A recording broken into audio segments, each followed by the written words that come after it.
Debbie Oates, I'm here with Charles Bright, Matt Noble, Marcus James Dixon, and Zach Laws, or Matt. You can call him Matt if you want. And I'm Rob Licuria, and we're here to talk about episode 3 of season 7 of Game of Thrones, The Queen's Justice.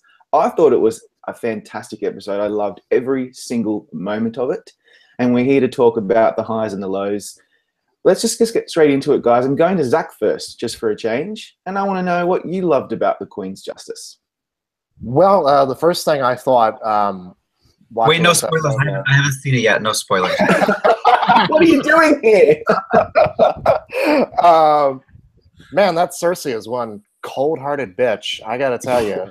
That was one uncomfortable scene when she took out her revenge, the Queen's Justice of the title, on that poor lady. Rather uncomfortable. I'm with you, Rob. I think that them having a final destination point with, I guess, 10 episodes left now, I think it is, they've really started to amp things up and just move things along really nicely. The pace has been picked up quite well. Lots of stuff happens in this episode, but that was the one that really stuck out for me as like a big Game of Thrones moment, you know? Yeah, Marcus or Matt, or we'll call you Marcus for now. What did you think? I am getting whiplash because of how fast the story is progressing. It is, I mean, one episode, Jon Snow is saying that he's going to go down to Dragonstone. The next episode, he's already there. Like, you know, one of our editors, Daniel Montgomery, wrote on Facebook that if this was season 2 or season 3, it would have taken 3 or 4 episodes for him to get down there. And now we're really, really speeding ahead in the timeline, which I love. Yeah, I love that too. I just want to mention, like, I think that's like a little bit of whining when it's like, oh, the pacing is so much faster now. It's like, well, okay, that's good. That's a good thing. Like, I want it to be moving forward. I want to see the unification of ice and fire, and I want it to happen now. I'm impatient. I'm greedy. I want it immediately. So I'm good with the pacing. Matt, what did you think? There's sort of like 2 sort of big takeaways from this episode for me. One is the sort of the Daenerys meeting Jon Snow, that big sort of coming together of sort of the 2 sort of major characters on the show that haven't met before. Like, we've had Jon Snow and Tyrion before, like in season 1. We've had Bran and Sansa in season 1. But this is like 2 characters that have not really been in each other's orbits at all, coming together just as things start to go off the rails for Dany. All, like, you know, like, the apple cart has been very upset with her now, and I don't know, like, she's gonna have to pick up the pieces now. This is a disastrous episode of gameplay for Daenerys Targaryen, probably the front runner coming into this season. And the worst for her, House Tyrell, that has now over. Like, that house is now out of the game. Yeah. So really big moves surrounding a meeting that we've been anticipating for a very long time. Absolutely. Now, Charles is so verklempt. He's just obviously just boiling over with excitement. Tell me what you thought of Game of Thrones season 7. Okay. Well, I do declare I am so flustered I have to use my fan because of all that shade that Olenna Tyrell had on her plate. My Lord, did she just... Oh, she was the best. I know. She was the best. It reminded me of the newsroom when Jane Fonda would come in, because she'd only be in there for like 3 minutes, but she'd still steal the fucking show. Yeah. And dear God, did she do that last night. Oh God, she was so good, and that was my takeaway from it. I mean, the rest was also really awesome. And I don't usually find myself that invested in Game of Thrones. I watch it, but I never found myself this invested in it. Now I'm really into it, and the whole thing with Daenerys and Jon Snow, I actually found myself liking Jon Snow this year. So, you know, that's a step up after all the horrible things I said last year, which I still stand by. And the whole thing with Cersei and killing that woman's daughter. Oh God, that was Oh, that was juicy. But then the Olenna Tyrell scene is just it took it that stole the show for me. When she's saying "I poisoned Joffrey," just the way she said it to Jamie, I was up from the couch. I'm like, yes, you go there. I was so excited. It was like, yes. Was gonna, like, cut her head off at that point, because I sure did. Yeah. I thought he was going to make her suffer. Oh, Yeah. man. It was good how she checked beforehand. She's like, oh, so like, how are you killing me? He's like, oh, I pulled some strings. I spoke with upper management. We got you a pretty nice nice exit at the non-painful poison. And then she's like, okay, great. She then drinks it and goes, oh yeah, like, that's much nicer than I was to your son that I murdered. Okay, so I drink this, I die. Oh, by the way, I killed your son. I want you to tell Cersei. Yeah, goodbye. Goodbye. It's just. I got caught up with this episode later than everybody else did, and as I was like scrolling through the news this morning, I saw an article that said Game of Thrones creators talk about saying goodbye to a beloved character, and they didn't have a screenshot of Diana Rigg. They had a screenshot of Nikolai Coster-Waldau, and so I like immediately panicked, thinking that Jaime Lannister was going to die in this episode. I had seen on Facebook that it was a big episode for Diana Rigg, and so I'm watching it like, where is she? Like, where is she? Yeah, what's happening? Did I miss something? Last, 4 minutes. Oh, But man. boy, are they great 4 minutes, right? I mean, that's one of the great things about this episode is that everybody in it, for the most part, everybody in it gets really juicy material to work with. You know, oftentimes in the show, we'll see characters just kind of show up and they're on a boat on their way to someplace, or it's just kind of, it feels like checking in with people unnecessarily, but every single person in this episode, Emilia Clarke's got a great moment. Peter Dinklage has great material to work with. Cersei and her Emilia brother. Clarke, I can never remember. Yeah, I can never remember the names of any of the people on this show, but they've all got really great things. I was actually thinking the exact same thing when I watched it last night. Because usually what the way a Game of Thrones is structured is that there are certain people that we just check in on, and each one has their segment, maybe as much as maybe 20 minutes or something like that. Unless it's something like, Battle of the Bastards, which is just the whole episode. And it struck me where we open with Daenerys and Jon Snow, and then we went back there later in the episode, and then went back again. And that threw me for a second. I'm like, wait a minute, we don't usually go back to people. But now I think it shows that, like Marcus was saying, like or I think it was Marcus or Rob, that there's like a final destination now.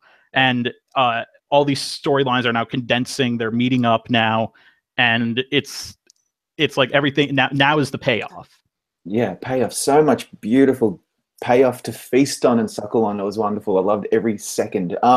We talked about Cersei in the dungeon with Ilaria Sand and Tyene Sand, and I thought that scene was so darker than most other things that we've seen on this extremely dark show.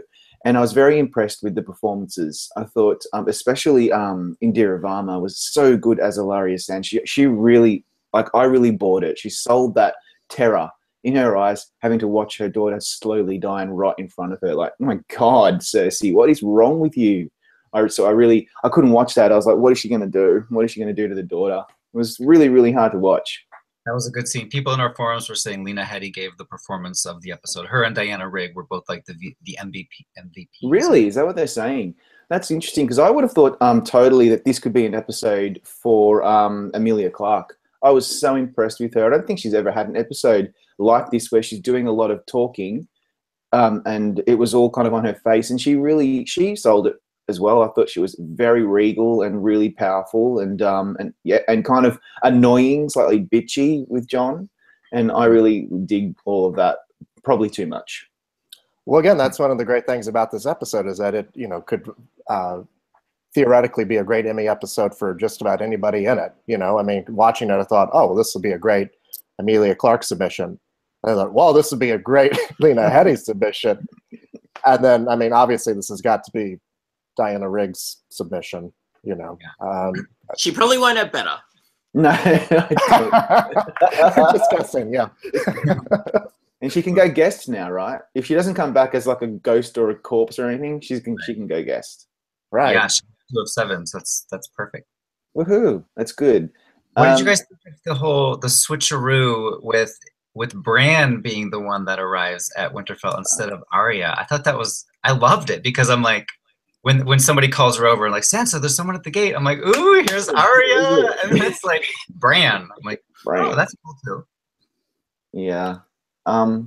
Disappointed slightly, but it was good. Like I was happy. I was a little disappointed. I'm waiting for the Arya and Sansa. Well, I knew it wasn't going to be Arya because I didn't see her name in the credits. So good point. I assumed it had to be somebody else. Someone's paying attention. That's good. That scene though, where they're reconnecting out in the snow, and he talks about having a vision of her in her wedding dress, and it's recalling back to that awful marriage she had with that terrible guy.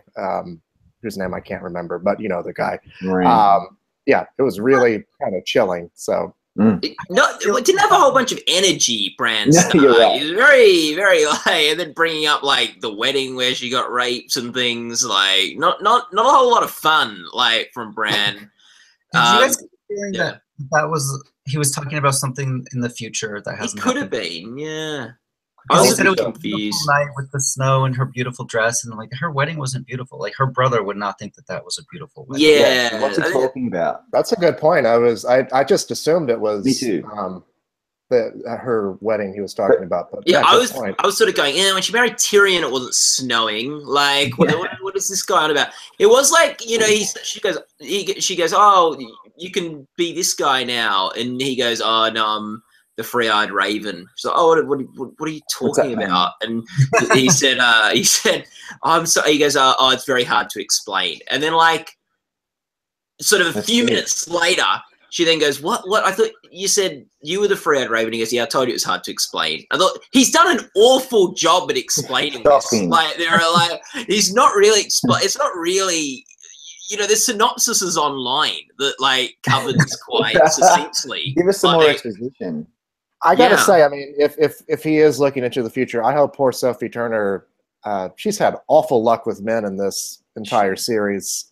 I hope she just ends up with a nice guy if this is a vision of the future. Please. So, yeah, she needs to. Please don't let her marry Littlefinger. I don't think speed dating is a very good option in that part of Westeros, but I could be wrong. I think you are 100% correct. I'll tell you another thing that I wrote down in my hastily put together notes, and that's the beginning when Jon arrives on the beach at Dragonstone. It's a whole sequence of the most amazing cinematography that I've seen on this show in a while, and that's saying something because this show has beautiful cinematography, but this one really was amazing. It showed off this location, which happens to be in Spain, of this part, of Dragonstone with the long pathway and the beach, and I was just completely nerding out. I just loved it. It was just a work of art. Mm-hmm. That's good. Absolutely, I like that scene a lot, especially when I saw this meme online that was really funny of 2 Starbucks cups, and one of the Starbucks cups has Daenerys' name, her entire name, like the unburned, the background change, all of that, and then the other Starbucks cup just says Jon Snow. That's a great thing. It's so true. That made me laugh out loud. It was fantastic. Yeah. Davos had a bit of attitude too there, where he's like, "Oh, I'm not sure if my accent's great, but I said King of the North." Like, yeah, no, yeah. He was good, Liam Cunningham. Isn't that your bestie, Matt? You met him. Like he was very good. Yeah, no, he's a nice guy. Very, very good in that episode, I thought. Yeah, he was great. He was like what was it Zach was saying? Like everyone was really knocking out of the park. Mm-hmm. Still with the North stuff too, I thought it was really interesting because you had Jon and Daenerys had different opinions over who, like he's so focused on the battle beyond the wall with the White Walkers. Daenerys is like, well, I haven't even seen them. I'm more interested in Cersei. She's an evil queen. And I think they both had some good points. And I think Littlefinger, when talking to Sansa, had a really good point of like, you got to fight all wars. Like, you can't be just so focused on one of these. There's like, you've got to be thinking through both at the same time. You've got to be able to walk and chew gum. And I think that was a really good point because when you see how bad Cersei is, that is a big threat. Like, there's no point in saving people from the White Walkers if Cersei's gonna rule Westeros. But the same if, like, there's no point in, you know, taking the throne if you're just gonna get eaten by zombies. So it's like, I do think they need to, and I think they'll probably head that direction. I'd like to also say that Sansa, how great is she as Warden of the North or the acting Queen of the North, whatever she is? Like, you know, Jon Snow, she's like, okay, let's make sure we got enough food. Let's make, like, she's getting to all the, like, little things, like the little details that's sort of a bit beyond Jon Snow's sort of capabilities, and just really running things well. Okay, can you do that? You do that. Let's do this. Let's make sure we've got enough food in. Let's make sure we do the rationing. Yeah, she was great. I reckon you've got such a good point there. And my theory is that this is an omen for the future of this show, where they're showing that she's the true leader, or she's a very good leader of those people. Because when Jon's up there trying to lead the thing, as we've talked about in previous episodes of this chat, she's always kind of arguing with him or second guessing him, and not in a bad way, but just because she's quite wise and she knows what she's doing. And so now that he's gone to Dragonstone, she's like, I've got this. I've got it under control. I know what I'm doing. And I think maybe they're trying to show us that she is maybe going to end up in that role. I don't know. That's a theory. Did you guys notice the shout out to The Walking Dead where Tyrion actually said the words, the Walking Dead men, and I'm like, I wonder if that's a for nerd. Yeah, because they're having a ratings battle. Maybe that was the reason. Yeah. Can I say that scene with Tyrion and Jon was such a good, like, in some ways that was my favorite scene of the episode. Like, there's all the focus on Dany and Jon meeting, but the Tyrion Jon scene was just so nice after that. And I think because they had met in season 1, there was sort of like something to call back to, rather than like the Dany Jon thing where there wasn't really any history to intrigue us. Like, you know, yeah, I really like that scene with Tyrion and Jon. There's some really great lines from particularly Tyrion there. Yeah, absolutely. Any final thoughts before we head off for the day? Looking forward to what happens next week. So, I think Daenerys has suffered some big losses now, and that might be a good thing. I feel like at the beginning of the season, things looked too good. Like, it'd be too easy a run for Daenerys with 14 episodes to go. Now her back's really against the wall. She's got, like, that's probably more the position you want to be in with 10 episodes to go. Yeah, absolutely. Like, she's not going to get the throne and then there'd be 7 episodes left of Game of Thrones. Just sitting like, yeah, I'm just like, oh yeah, things are running pretty well. I would love if they did that. Like, yeah, this is good. We got rid of all the bad guys. Dusting it, you know, just getting it just ready. 2 episodes of an economic meeting or something, you know. Yeah. I've been waiting for another episode of people just planting shit, you know. I've been waiting for some less violent episodes. Yeah, they'll all be directed by Terrence Malick. The scene with Cersei and the guy from Bravos, I think it was that scene was awfully boring compared to everything else that's kind of going on the show right now. We had a nice little, I guess it was a scene where you could just like relax from the murder that just happened. Or the murder. Calm down for a couple minutes and just talk about treasure and debts that are owed and stuff. Yeah. Oh, by the way, speaking of... Oh, sorry. I was going to say, I love how with that Bravos guy, how he's like, look, she's got dragons. She's probably going to win this thing. And Cersei's like, oh, we've got something to take care of them. And I was like, oh, yeah, that giant crossbow from last week. So, oh, don't you worry. We've got a really big crossbow. Kills one of the dragons, and while they're reloading it, the other dragons eat him.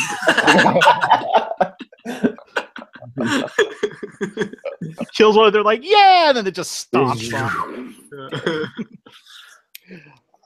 I was just going to say, speaking of Cersei, I totally forgot that guy who is trying to marry her, who was Euron. Thanks. He's like the new Ramsay Bolton. Every time that guy is on screen, I'm like, this motherfucker's got to die. He's got to go. He's Ramsay Bolton light because he's so crap. Oh man, when he's turning to Jamie, he's like, "Oh, you've slept with your sister, right? Like, what is she like?" Yeah, is she like a bum? I'm like, really? Are we going there? Like, God, man. Also, props to the actress that walked in on Cersei and Jamie in bed together, and having the perfect reaction of, complete surprise, but not surprise at all at the same time. He was like, yeah. Like, he was like, really. Tuesday, I was like, oh, so it is true. I better leave.